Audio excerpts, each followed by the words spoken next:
Parce qu'on les voit partout, ces tteokbokki. Dans tous les dramas, ils sont tout le temps en train d'en manger, les tteokbokki. Mais c'est parce qu'ils ont raison, en fait. Parce que c'est incroyable, les tteokbokki.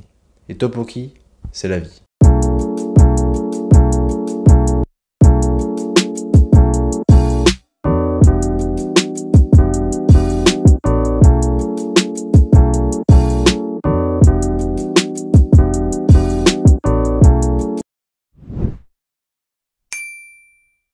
Les tteokbokki, qu'est-ce que c'est? En fait, dans tteokbokki, il y a tok, et tok, en fait, ça désigne tous les gâteaux de riz. Donc, que ce soit sucré, salé, ça peut être ça.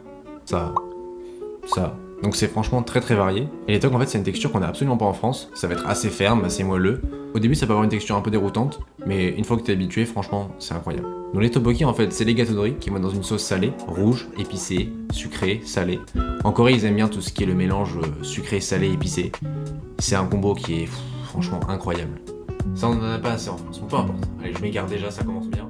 Les tteokbokki, je pense que vous pouvez les trouver en France, dans les supermarchés asiatiques, au rayon congelé. Et si vous trouvez pas de tteokbokki, que vous avez la flemme d'aller en supermarché asiatique, je vais faire une autre version avec des produits qu'on trouve facilement en supermarché en France.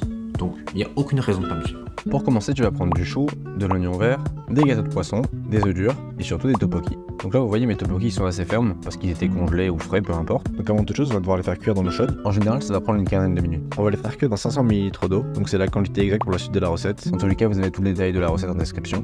Donc pendant que nos tteokbokki sont dans leur petit bain chaud là, on va pouvoir commencer à couper nos oignons. Donc le blanc, on va le couper en petites rondelles. Et le vert de l'oignon, on va en faire des longues bandes. Les gâteaux de poisson, on va les couper en jolis petits triangles. Et pour le chou, on va faire des carrés assez gros. Et maintenant, le plus important, on va passer à la sauce. On va prendre une belle cuillère à soupe de gochujang, une cuillère à soupe de poudre de piment, une cuillère à soupe de sucre blanc, une cuillère à soupe et demie de sirop de sucre, une demi-cuillère de bouillon de bœuf et une pincée de poivre. Mettez un petit peu d'eau, ça sera plus facile pour mélanger votre sauce. Voilà, regardez-moi cette belle sauce là.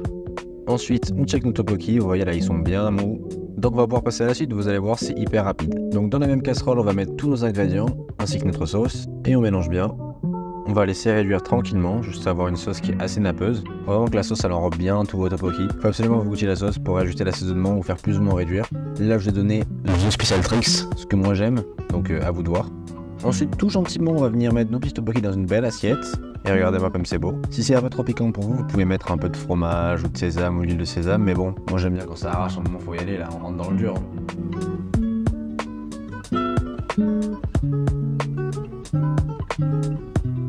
Et ensuite, pour ceux qui ont un peu de mal à trouver les tteokbokki et qui ont quand même envie de goûter à cette petite délicieusserie là, vous pouvez prendre des feuilles de riz et de l'oignon vert. Et oui, c'est tout, juste 2 ingrédients. Ouais, mais parfois les meilleures choses c'est les choses simples. Hein.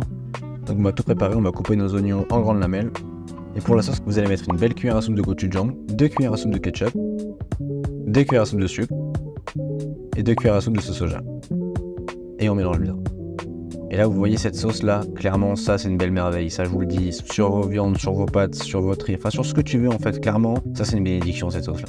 Et maintenant, on va passer à nos vrais tteokbokki en feuilles de riz. Donc vous allez prendre un grand bol d'eau dans lequel vous allez plonger vos 3 feuilles de riz. Mettez-les une par une, sinon elles vont se coller et bon, ça va être compliqué. Donc mettez-les une par une. Laissez-les ramollir une dizaine de secondes, on veut pas qu'elles soient trop molles non plus. Et après une dizaine de secondes, on va pouvoir les retirer.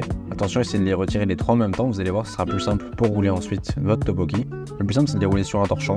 Ça mettra pas de l'eau partout et vous pourrez les attraper facilement pour les rouler. Et après, on roule ça bien finement. Et là, regardez, vous avez quasiment la même texture que des vrais tteokbokki. Par contre, elles collent énormément d'eau. Ne les collez pas entre eux, mettez-les sur une planche avec 2 cm d'écart et tout ira bien. Et après, c'est reparti, là, faut enchaîner. Là, il y a du travail, hein. C'est toujours pareil, on plonge dans l'eau les 3, on les ressort, on roule bien finement. Et pas, ça fait des chocs à pic. Vous pouvez garder vos longs tteokbokki comme ça se fait aussi. Mais personnellement, je préfère quand ils sont un peu plus petits. Donc là, c'est environ 3 à 4 cm. Et là, ça y est, enfin, on arrive au bout. Donc on va mettre 200 ml d'eau, on va mettre nos tteokbokki et nos oignons verts dedans. On va évidemment mettre notre jolie sauce qu'on chérit tant. Et on va bien mélanger et laisser réduire pendant environ une quinzaine de minutes. Après les 15 minutes, on va mettre un peu de maïzena avec de l'eau, ça va épaissir notre sauce, vous allez voir. Parce que sur les tteokbokki classiques, il y a beaucoup d'amidon dans le riz, donc forcément la sauce va s'épaissir d'elle-même en réduisant. Alors qu'avec les feuilles de riz, il y a très peu d'amidon, donc la sauce ne va pas épaissir d'elle-même. Pour épaissir votre sauce, vous pouvez prendre de la maïzena, de la fécule de pomme de terre ou n'importe quel fécule, ça marchera très bien. Mais par contre, diluez-la avant avec un peu d'eau, sinon ça va faire des gros grumeaux et personne n'aime les grumeaux en fait, je crois. Hein. Et là, ça y est, c'est prêt, enfin. Allons-y, on manger. Donc dressez-les avec un peu de sésame, ça donne un côté un peu croustillant là. Sur cela, c'est vraiment incroyable.